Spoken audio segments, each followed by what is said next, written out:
Welcome to the African Weekly Roundup, a weekly program every Sunday here on HORUFADHI Media, where I discuss the latest news and events across Africa. I'm Sultan Mohammed, your host and producer here on HORUFADHI Media. We hope you find this program very informative. Please like, share, and for similar content, do subscribe to HORUFADHI Media. Also, do subscribe to HORUFADHI Media Group's second channel known as HORUFADHI TV, where you can find exclusive programs such as Behind the Scenes and Salah, among others. And last but not least, do follow myself, Sultan Mohammed, Suleiman Hashi, Yasin Abdi, and the wider HORUFADHI Media team on our social media platforms that should appear on the screen any moment. Let's get straight into the news, and we start over in Tunisia, where hundreds of protesters gathered in central Tunis on Saturday to demonstrate against a referendum to be held on Monday on a new constitution that they reject as illegal. President Kais Saied published the draft constitution, giving himself far more powers, reducing the role of the parliament and judiciary, and removing most checks on his powers less than a month ago. The referendum is the latest move in what his foes call a march to one-man rule, since he moved against the elected parliament a year ago, replacing the government and moving to rule by decree in what critics call a coup. Saturday's protests were organized by the coalition, which includes activist groups Citizens Against the Coup and Ennahda, an Islamist party that was the biggest in parliament before it was dissolved. During a protest on Friday evening, civil society groups and smaller political parties and police clashed, in which police used sticks and pepper spray to disperse demonstrators, arresting several of them on the way. Said's moves against parliament last July came after years of political paralysis and economic stagnation and appeared to have widespread support initially. However, there's been little sign of public enthusiasm for his referendum, with only limited numbers of people attending his rallies to support. Now, the president's crackdown against his opponents within the government continue, as Algeria arrested former Tunisian intelligence chief Lezhar Longo and handed him over to Tunisia after he turned up in the neighboring country. Longo, who also served as a Tunisian security attaché in Paris, was sacked and placed under house arrest last year after President Kais Saied seized control of the executive and closed the parliament. Now, we have seen the sacking of senior judges and the arrest of a former prime minister, among other officials, in Tunisia as political turmoil unfolds in that country. Now, staying in West Africa, the Russian Foreign Minister Lavrov arrives in Egypt as he begins his tour of Africa. Earlier, Mr. Lavrov held talks with his Egyptian counterpart, Sameh Shoukry. Egypt now has significant ties with Russia, which supplies Egypt with wheat, weapons, and large number of tourists. It is the first stage for Mr. Lavrov of a brief tour of Africa, going next to Ethiopia, Uganda, and Congo. Now, in an article published by local newspapers in the run-up to his tour in Russia, Mr. Lavrov said his country had always sincerely supported Africans in their struggle for freedom from the colonial yoke, as he said. He added that Russia appreciated Africans' balanced position on the issue of Ukraine. Now, over to Mali, where security situation continues to deteriorate as the weeks go by.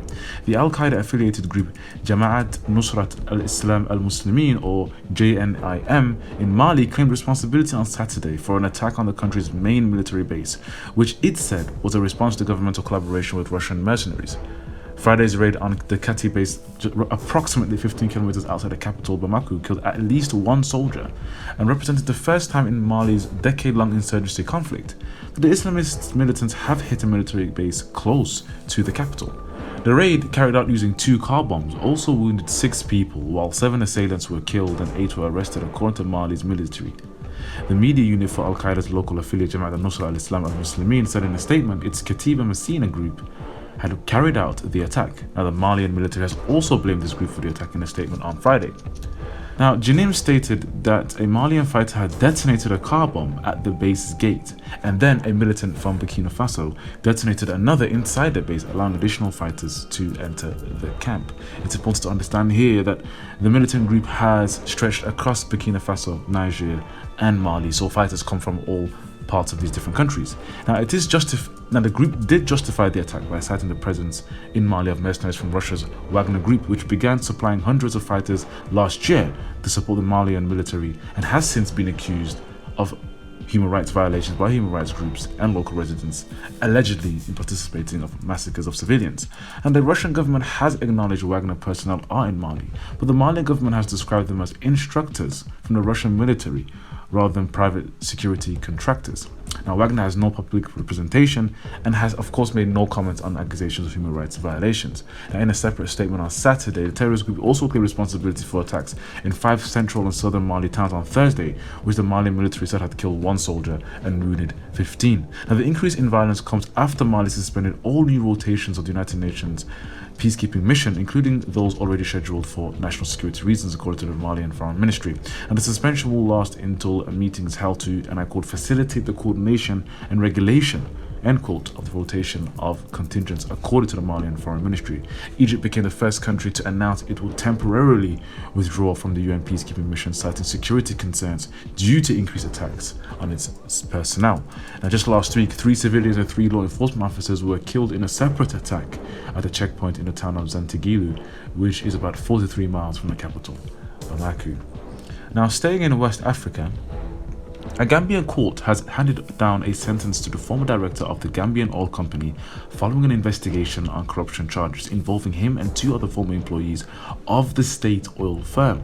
On Thursday, the Special Criminal Court in the capital, Libreville, found Christian Patrici Tanassa and his deputy Jerome Ayong guilty of embezzlement and money laundering, sentencing them to 12 and 10 years respectively. A third individual, a senior member of the state oil firm at the time, was acquitted by the jury. Now, Tanassa, who was accused of misappropriating 85 billion CF francs or $143 million from the state oil company, has been held in preventative detention for the past 2 years. And in January 2021, he alleged he had been tortured and sexually assaulted while in custody. Corruption in the extractive sector is rampant and has also previously implicated other top officials, including Baris Ali Hanga, who served as the cabinet director to the president Ali Bongo for more than 2 years. Now, Mr. Bryce was removed from his post in November 2019 during what Bongo framed as a crackdown on theft and money laundering. Corruption remains rampant in the West African country. Now, over on the other side of the continent, East Africa, where militants from Somali Islamist group Al-Shabab attacked the villages of Yeed and Ato near the border with Ethiopia, killing 17 people, including 3 civilians and Ethiopian police officers inside Somali territory, while up to 100 Al-Shabab fighters were killed, according to the Somali state officials in Ethiopia. The rare border attack occurred on Wednesday when fighters of the Al-Qaeda-linked group raided Yeed and Ato villages in the Somalia's Bakol region after the killing of senior Al-Shabab commanders in the Somali region of Ethiopia only a few days earlier. Attacks by Al-Shabab in the area near Ethiopia's border are rare because of Ethiopia's robust security presence in the region and inside Somalia, where they are also part of an African peacekeeping force known as ATMIS. An Al-Shabab commander had crossed the border to create a unit in Ethiopia, said a Ethiopian commander who has asked not to be named as he was not authorized to speak to the media. According to Reuters, the Ethiopian commander had initially put the death toll to 17 Ethiopian police officers killed, but later clarified the civilians were among the dead. He said the regional forces seized heavy machine guns, vehicles from Al-Shabab fighters, and he continued that dozens of Al-Shabab fighters were dead. An Al-Shabab spokesman, Abu Mus'ab, claimed the group's fighters had captured 2 villages and killed dozens of Ethiopian police officers there. Now, the group released images circulated on social media. He also said the group seized weapons from Ethiopian police, but refused to disclose the number of militants that were killed. And the militants have stepped up attacks in recent weeks across Somalia, as the group also claimed the bombing aimed at senior Hirshabelle state officials in the city of Jowhar, the capital of Hirshabelle state of Somalia, which saw a number of individuals die and senior regional federal member state officials being injured. Now, over to neighboring Kenya, where the election campaign continued to intensify, with only weeks remaining until the election expected to take place on August 9th. Now, the incumbent president Uhuru Kenyatta is not seeking another term in office. However, Kenya's deputy president and presidential aspirant William Ruto is. Oddly enough, the incumbent president decided not to endorse his vice president, but rather endorsed a longtime opponent, Raila Odinga. Now, the embrace of his old rival and the rejection of his deputy is not unusual for Kenyan politics, however, which is driven more by personalities, ethnic alliances, and backroom deals rather than ideology. Now, Ruto and Odinga were political allies during the disastrous 2007 elections. A dispute over the result left 1,200 Kenyans dead, and Ruto and 5 others facing charges at the Hague-based International Court of Justice. Now, that case later would collapse. Now, the stagnating economy and budget deficit remains at the forefront of the Kenyan elections. And in a campaign speech, Mr. Ruto announced he will publish government contracts with China and deport Chinese nationals working illegally if he is elected on August 9th. Promises likely to resonate with citizens pummeled by mounting debt and skyrocketing cost of living. Now, Kenya, whose 2022 to 2023 budget is 3.3 trillion Kenyan shillings or $27.86 billion, has a deficit of 6.2% of gross domestic product and owes China about $8 billion. Now, Ruto has also promised to slash the government borrowing that has funded Mr. Uhuru Kenyatta's infrastructure building spree, including many new infrastructure built in Nairobi.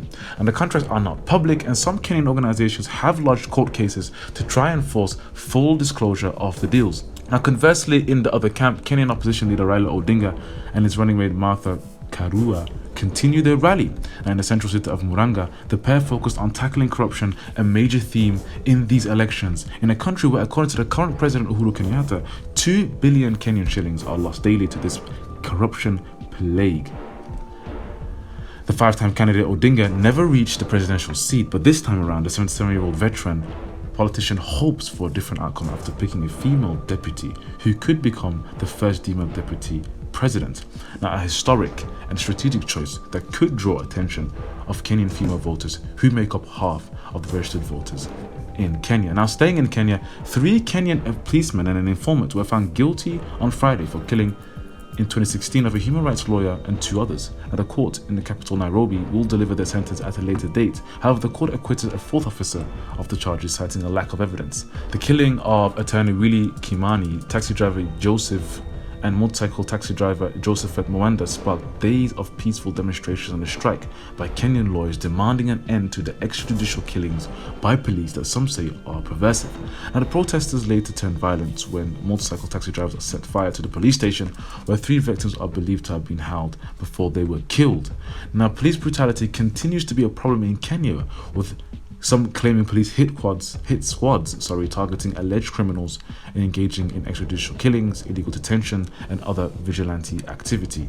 Now, finally, over to the Central African Republic, where residents of the capital Bangui are recovering from floods caused by torrential rain this week. While there hasn't been yet an official assessment of the damage, cases of drowning have been reported, and over 100 homes have been seriously affected in just the 4th district alone of the city.